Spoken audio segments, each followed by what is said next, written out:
আন্তর্জাতিক রাজনীতির মঞ্চে মধ্যপ্রাচ্য বরাবরই এক স্ফুলিঙ্গের নাম। আর এই স্ফুলিঙ্গের কেন্দ্রে আছে পরাশক্তিগুলোর কৌশলগত খেলা। প্রিয় দর্শক, আজকের আলোচনা এমন এক খেলার যেখানে যুক্তরাষ্ট্র তার দীর্ঘদিনের সামরিক বিন্যাসে আনছে এক নাটকীয় পরিবর্তন। আর এর পাল্টা চালে ইরানও প্রস্তুত তাদের নিজস্ব খেলা খেলতে। আশা করি পুরো আয়োজনে সাথেই থাকবেন। আন্তর্জাতিক প্রতিরক্ষা ও নিরাপত্তা রিপোর্টগুলো বলছে মধ্যপ্রাচ্যে যুক্তরাষ্ট্রের সেনকম কমান্ডের অধীনে আছে অন্তত ১৯টি সামরিক স্থাপনা। এর মধ্যে ৮টি স্থায়ী বা পার্মানেন্ট বেজ। বাহরাইন, মিশর, ইরাক, জর্ডান, কুয়েত, কাতার, সৌদি আরব ও সংযুক্ত আরব আমিরাত, এই সবগুলো দেশে যুক্তরাষ্ট্রের শক্তিশালী সামরিক উপস্থিতি দীর্ঘদিন ধরে। তবে সাম্প্রতিক সময়ে আমরা দেখছি এক নীরব পরিবর্তন এখানে। দীর্ঘকাল ধরে মধ্যপ্রাচ্যে যুক্তরাষ্ট্রের সামরিক শক্তির কেন্দ্রবিন্দু ছিল কাতারের আল উদেদ এয়ারবেস। প্রায় $১২ বিলিয়ন নির্মিত এই ঘাঁটিতে একসময় ১০,০০০ মার্কিন সেনা মোতায়েন ছিল। এটি ছিল সেনকমের সবচাইতে শক্তিশালী ফরওয়ার্ড হেডকোয়ার্টার। কিন্তু অবাক করা বিষয় হলো ২০২৫ সালের মাঝামাঝি সময়ে গণমাধ্যমের কিছু সূত্র বা রিপোর্ট বলছে এই ঘাঁটি থেকেও কমেছে অনেক সেনা। দ্বিতীয় গুরুত্বপূর্ণ ঘাঁটি হলো বাহরাইনে অবস্থিত নেভাল সাপোর্ট অ্যাক্টিভিটি, যেখানে যুক্তরাষ্ট্রের পঞ্চম নৌবহর অবস্থান করে।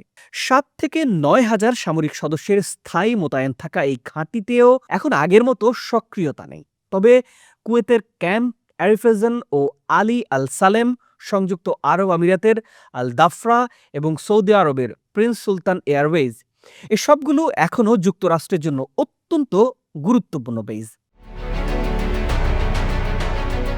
অত্যাধুনিক F-22, F-35 এসব যুদ্ধ বিমান, বোমারু বিমান এবং আকাশী রিফুয়েলিং সক্ষমতা এসব ঘাঁটিকে কৌশলগতভাবে অপরিহার্য করে তুলেছে। কিন্তু প্রশ্ন হলো, যখন পারস্য উপসাগরের উপকূলে ইরানের সীমান্তের মাত্র ৫০ থেকে ২০০ কিলোমিটারের মধ্যে এতগুলো শক্তিশালী ঘাঁটি আছে, তখন কেন যুক্তরাষ্ট্র প্রায় ৯০০ থেকে ১,০০০ কিলোমিটার দূরের জর্ডানকে তার সবচাইতে গুরুত্বপূর্ণ ঘাঁটি হিসেবে বেছে নিচ্ছে? এর উত্তর লুকিয়ে আছে একটা গভীর কৌশলের মধ্যে। জর্ডান এখন যুক্তরাষ্ট্রের জন্য এক ধরনের স্ট্র্যাটেজিক জোকার কার্ড। অর্থনৈতিকভাবে যুক্তরাষ্ট্রের উপর সম্পূর্ণ নির্ভরশীল এই দেশটি প্রতি বছর প্রায় $২ বিলিয়ন সমমূল্যের সামরিক ও অর্থনৈতিক সহায়তা পায়। এর ফলে জর্ডানকে নিজেদের সামরিক অভিযানে যুক্ত করা তুলনামূলকভাবে খুবই সহজ।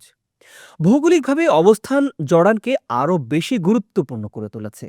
এই মানচিত্র দেখলেই পরিষ্কারভাবে বোঝা যায় জর্ডান কার্যত ইসরায়েলের জন্য একটি প্রাকৃতিক প্রতিরক্ষা ঢাল। ইরান থেকে ইসরায়েলমুখী যে কোনো মিসাইল বা ড্রোনের পথ জর্ডানের আকাশ সীমা দিয়ে যেতে বাধ্য। ফলে জর্ডানকে আকাশ প্রতিরক্ষার প্রথম গেটওয়ে হিসাবে ব্যবহার করলে ইসরায়েলে পৌঁছানোর আগেই সেই হামলা প্রতিহত করা খুবই সহজ বা সম্ভব। আরেকটি গুরুত্বপূর্ণ দিক হলো ঝুঁকি ব্যবস্থাপনা। কাতার বা সংযুক্ত আরব আমিরাতের মতো ছোট ও ঘনবসতিপূর্ণ দেশে ইরানি পাল্টা হামলার ঝুঁকি অনেক বেশি। একটি বা দুটি মিসাইল লক্ষ্যভ্রষ্ট হলেই বড় শহর, তেল স্থাপনা বা গুরুত্বপূর্ণ অবকাঠামো ক্ষতিগ্রস্ত হতে পারে। এতে পারস্য উপসাগর সরাসরি যুদ্ধক্ষেত্রে পরিণত হবে, যার প্রভাব পড়বে হরমুজ প্রণালী ও বৈশ্বিক তেল সরবরাহে এবং শেষ পর্যন্ত যুক্তরাষ্ট্রের অর্থনীতিতেই আঘাত আসবে। জর্ডানের ক্ষেত্রে এই ঝুঁকি তুলনামূলকভাবে কম, কারণ যুক্তরাষ্ট্রের ঘাঁটিটি তৈরি করা হয়েছে একেবারেই মরুভূমির গভীরে, যেখানে ১০০ কিলোমিটারের মধ্যে কোনো বড় শহর নেই। ফলে পাল্টা হামলা হলেও বেসামরিক ক্ষতির সম্ভাবনা কম। এর সাথে যুক্ত হয়েছে দূরত্বের বিষয়। জর্ডান ইরানের শর্ট রেঞ্জ মিসাইল ও আর্টিলারির আওতায় বাইরে। ফলে ইরানকে বাধ্য হতে হবে লং রেঞ্জ মিসাইল ব্যবহারে, যা একদিকে ইসরায়েল, অন্যদিকে জর্ডান, এই দুই ফ্রন্টে ভাগ হয়ে যাবে।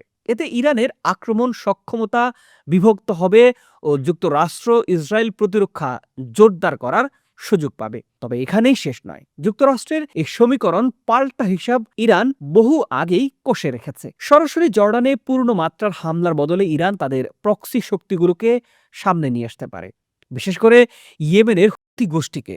এদের হাতে এরই মধ্যে উল্লেখযোগ্য পরিমাণ ব্যালিস্টিক মিসাইল ও ড্রোন আছে। ইয়েমেন থেকে রেড সি উপকূল ঘেঁষে জর্ডানের দিকে আঘাত হানা তুলনামূলকভাবে সহজ ও বাস্তবসম্মত। এই পথে সৌদি আরব ও উপসাগরীয় দেশগুলোর প্রতিরক্ষা ব্যবস্থাও কার্যকরভাবে ব্যবহার করার সুযোগ কম। একসময় হিজবুল্লাহ গুরুত্বপূর্ণ ফ্যাক্টর ছিল, বর্তমানে সেই সক্ষমতা অনেকটাই কমেছে। বিপরীতে হুথিরা এখন যুক্তরাষ্ট্র ও ইসরায়েলের বিরুদ্ধে যে কোনো সংঘাতে সবচাইতে বড় ও অনিশ্চিত ফ্যাক্টর হিসেবে আবির্ভূত হয়েছে। সব মিলিয়ে জর্ডানকে কেন্দ্র করে যুক্তরাষ্ট্রের এই নতুন সমীকরণ কৌশল মধ্যপ্রাচ্যের যুদ্ধের সমীকরণ পাল্টে দিতে পারে। তবে শেষ পর্যন্ত প্রশ্ন থেকেই যায়, এই পরিকল্পনা কতটা বাস্তবিত হবে এবং ইরান নিজেও তার প্রক্সিগুলোর মাধ্যমে কতটা কার্যকর প্রতিরোধ গড়ে তুলতে পারবে। এই প্রশ্নের উত্তরই নির্ধারণ করবে মধ্যপ্রাচ্যের আগামী দিনের যুদ্ধের গতিপথ। আমরা নজর রাখবো এই ভূ রাজনৈতিক চালচিত্রের দিকে। নিশ্চয়ই আমাদের সাথেই থাকবেন আপনারা। আজ এ পর্যন্তই। ভালো থাকবেন, সুস্থ থাকবেন। খোদা হাফেজ।